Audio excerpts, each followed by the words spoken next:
అందరికీ హాయ్, బాగున్నారా? బేసిక్గా స్టార్ట్ చేసే ముందు ఒకటి చెప్తా. హనుమంతుడు ఉన్న చోట జై హనుమాన్ అన్న తర్వాత మన పని మొదలెడతాం, అవునా? శ్రీరాముడు ఉన్న చోట జై శ్రీరామ్ అన్న తర్వాత మన పని మొదలెడతాం, అవునా? అలాగే బాలయ్య బాబు గారు ఉన్న చోట జై బాలయ్య అన్న తర్వాతే మన స్పీచ్ మొదలెడతాం. ఒక్కసారి జై బాలయ్య అనండి. ఇప్పుడు బాలకృష్ణ గారి గురించి మాట్లాడుకునే ముందు మనం ఒకరి గురించి ఈరోజు మాట్లాడుకోవాలి. ప్రపంచంలో మనం ఏ మూలన ఉన్నా నేను తెలుగువాణ్ణి అని గర్వంగా ధైర్యంగా చెప్పుకుంటున్నాము అంటే ఆ గర్వం పేరు, ఆ ధైర్యం పేరు నందమూరి తారక రామారావు గారు.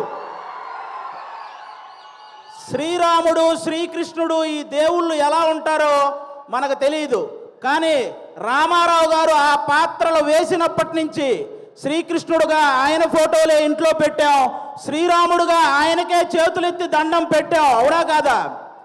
అలాగే మీరందరూ గమనించినట్టయితే మీ రామారావు గారి గురించి చెప్పాలంటే నాకు చిన్నప్పటి నుంచి ఆయన సినిమాలు ఎన్నో చూసి పెరిగా. మీరు బొబ్బులి పులి అనే ఒక సినిమా చూసారా? మీరు లాస్ట్లో ఒక 15 నిమిషాల కోర్టు సీన్ ఉంటుంది, అది ఒక్కటి చూడండి చాలు. ఆయన గాంభీర్యం, ఆయన బాడీ లాంగ్వేజ్, ఆయన డైలాగు మాడ్యులేషన్, అలాంటి వ్యక్తిని పుట్టిన ప్రతి ఒక్కరూ స్మరించుకోవడం తప్ప మళ్ళీ అలాంటి నటులు, అలాంటి నాయకులు మళ్ళీ పుట్టరు. అలాంటి రామారావు గారి గురించి ఈరోజు బాలకృష్ణ గారి సమక్షంలో ఆయన 101వ జయంతి సందర్భంగా స్మరించుకోవటం నిజంగా అదృష్టంగా భావిస్తున్నాను sir. Thank you so much. Telugu జాతి గౌరవాన్ని రామారావు గారు కాపాడితే రామారావు గారి గౌరవాన్ని ఒక పక్క దమ్మున్న సినిమాలు చేస్తూ ఇంకో పక్క నిజాయితీ గల రాజకీయాలు చేస్తూ కాపాడుకుంటూ వస్తున్న వ్యక్తి మన నందమూరి బాలకృష్ణ గారు. నందమూరి బాలకృష్ణ గారు మీరందరూ గమనించినట్లయితే చాలామంది బాలకృష్ణ గారు ఎవరినో కొట్టారు, బాలకృష్ణ గారు ఎవరినో తిట్టారు అని రాస్తుంటారు. కానీ బాలకృష్ణ గారు కొన్ని వేల మంది పేద ప్రజల బతుకులు నిలబెట్టారు, అది రాయాలి. సినిమాలు, రాజకీయాలు చేయటం పెద్ద విషయం కాదు, కానీ బసవతారకం అనే ఒక క్యాన్సర్ హాస్పిటల్ ద్వారా ఎంతో మంది పేదవాళ్ళకి సహాయం చేయడం అనేది నిజంగా చాలా చాలా పెద్ద విషయం, చాలా గొప్ప విషయం. ఈ సమాజంలో ఎంతమందికి భయం, బాధ్యత ఉన్నాయో నాకు తెలియదు, కానీ బాలకృష్ణ గారితో పనిచేసే ప్రతి ఒక్కరికి ఆ భయం, బాధ్యత రెండూ ఉంటాయి, ఇదైతే షూర్. అంటే బాలకృష్ణ గారి సినిమాలు చాలామందికి చాలా ఇష్టం ఉంటాయి, నాకు చాలా సినిమాలు ఇష్టం. అందులో సార్ బొబ్బిలి సింహం అనే ఒక సినిమా సార్, మీరు వైట్ అండ్ వైట్ పంచకట్టుతో నడుచుకుంటూ వస్తుంటే వెనక శ్రీరాముడి శ్లోకం వస్తుంటుంది. మీనా గారు మిమ్మల్ని అలా చూస్తూ ఉండిపోతారు. నాకు తెలిసి రామారావు గారి తర్వాత మళ్ళీ పంచకట్టులో అంత అందంగా ఉండే హీరో మన బాలకృష్ణ గారు. నిజంగా మీరందరూ అదృష్టవంతులు, ఎందుకంటే ఒక జనరేషన్ వాళ్ళు మాకు గుర్తుండిపోయే సినిమాలు కావాలి అని అడిగారు. ఆదిత్య 369, అలాగే భైరవ దీపం ఇలాంటి సినిమాలు మీకు ఇచ్చారు. ఒక జనరేషన్ వాళ్ళు మేము తొడగొట్టే సినిమాలు కావాలని అడిగారు. సమరసింహారెడ్డి, నరసింహనాయుడు అనే సినిమాలు మీకు ఇచ్చారు. ఒక జనరేషన్ వాళ్ళు మేము కాలర్ ఎగరేసే సినిమాలు కావాలన్నారు, సింహ లాంటి సినిమా మీకు ఇచ్చారు. ఇంకొక జనరేషన్ వాళ్ళు మేము మీసం తిప్పే సినిమా కావాలన్నారు, లెజెండు, అఖండ, భగవంత్ కేసరి ఇలాంటి సినిమాలు మీ అందరికీ ఇచ్చారు. జనరేషన్లో మారిన బాలకృష్ణ గారి ఎనర్జీ ఏంట్రా బాబు అలా ఉందని అడుగుతుంటారు. జనరేషన్లో మారితే మనుషులు మారుతారు, టెక్నాలజీలు మారుతాయి. బాలయ్య బాబు గారి ఎనర్జీ ఎందుకు మారుతురా బ్లడీ ఫూల్ అని చెప్పండి. అంటే స్టాక్ మార్కెట్ గ్రాఫ్ అయినా పెరగటం తగ్గటం ఉంటుంది, కానీ ప్రజెంట్ బాలయ్య బాబు గారి మార్కెట్ గ్రాఫ్ పెరగటం తప్ప తగ్గటం లేదు. అంటే అటు పక్క సినిమాల్లో అన్స్టాపబుల్, ఓటీటీలో అన్స్టాపబుల్, రాజకీయాల్లో అన్స్టాపబుల్, సేవ చేయడంలో అన్స్టాపబుల్, అనవసరంగా దూరిన వాడిని కొట్టడంలో అన్స్టాపబుల్, అవసరం అని అడిగిన వాడికి పెట్టడంలో అన్స్టాపబుల్. అలాంటి బాలకృష్ణ గారు ఈరోజు మా గ్యాంగ్స్ ఆఫ్ గోదావరి ఈవెంట్కి రావటం నిజంగా మా గ్యాంగ్స్ ఆఫ్ గోదావరి కలెక్షన్లు కూడా అన్స్టాపబుల్గా ఉండాలని మనస్ఫూర్తిగా కోరుకుంటున్నాను.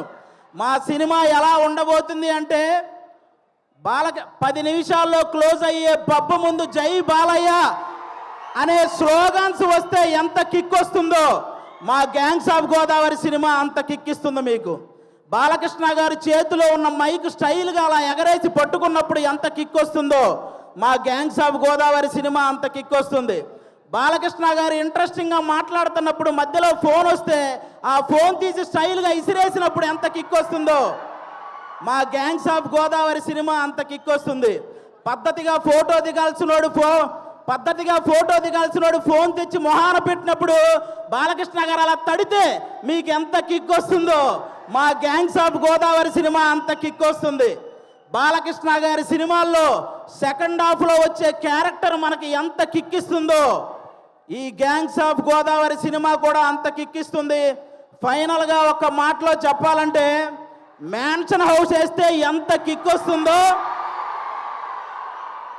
మా గ్యాంగ్స్ ఆఫ్ గోదావరి కూడా అంతే కిక్కిస్తుంది. ఒక్క మాట బాలయ్య బాబు గారి పర్మిషన్తో చెప్పాలనుకుంటున్నాను.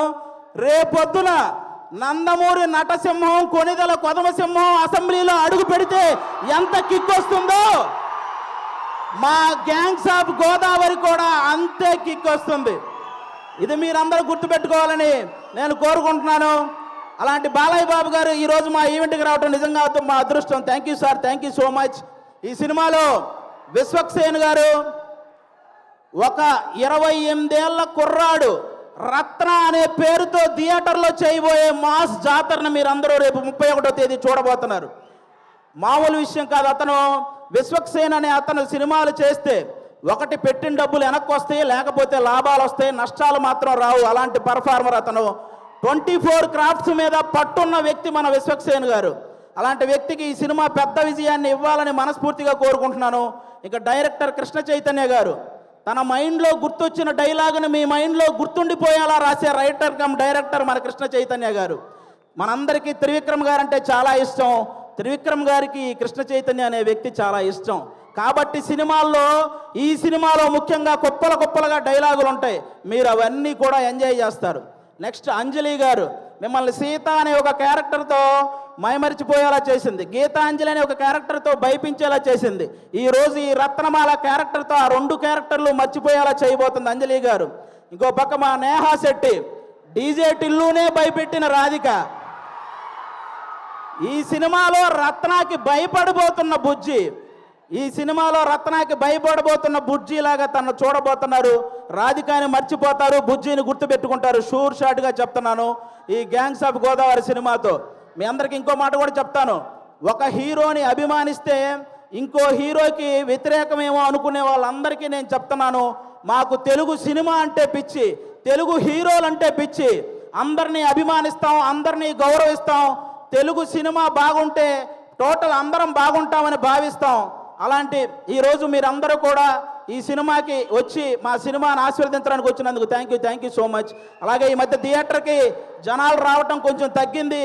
అందరూ కూడా ఎందుకంటే ఎవరైతే ప్రేక్షకులకి అలాగే సోషల్ మీడియాలో ఉన్న రివ్యూవర్స్కి మీ అందరికీ కూడా తెలుగు సినిమాని కాపాడాల్సిన బాధ్యత మీ అందరి మీద ఉందని మనస్ఫూర్తిగా కోరుకుంటున్నాను.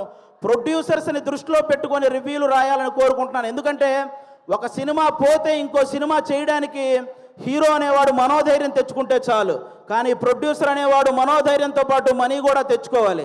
కాబట్టి ఆయన గురించి ఆలోచించి ఈసారి రివ్యూలన్నీ రాయాలని, తెలుగు సినిమాని బ్రతికించాలని మనస్ఫూర్తిగా కోరుకుంటున్నాను. Once again thank you sir. Balakrishna గారు, సింహం ఆ టైంకి మిగిలి ఉన్న జంతువులన్నింటినీ వేటాడేస్తుంది. బాలకృష్ణ గారు ఆ టైంకి ఉన్న రికార్డులన్నింటినీ వేటాడేస్తూ ఉంటారు. అది బాలకృష్ణ గారు. Thank you so much. జై Telugu cinema. Thank you.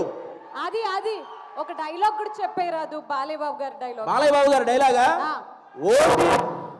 OTT అయినా సినిమా అయినా పొలిటికల్ అయినా నాన్ పొలిటికల్ అయినా ఆయన దిగనంత వరకే. Once he step in, history repeats.